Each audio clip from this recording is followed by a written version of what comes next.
Adobe Photoshop is a registered trademark of Adobe Systems Incorporated, and I am in no way affiliated with Adobe. Okay, so for this little tutorial here, I'm actually going to be talking about duplicating the layer.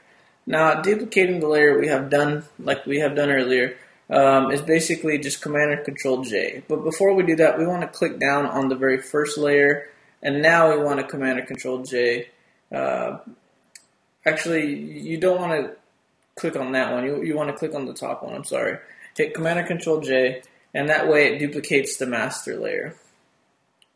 What we want to go ahead and rename the bottom one. We want to go ahead and rename this one black and white.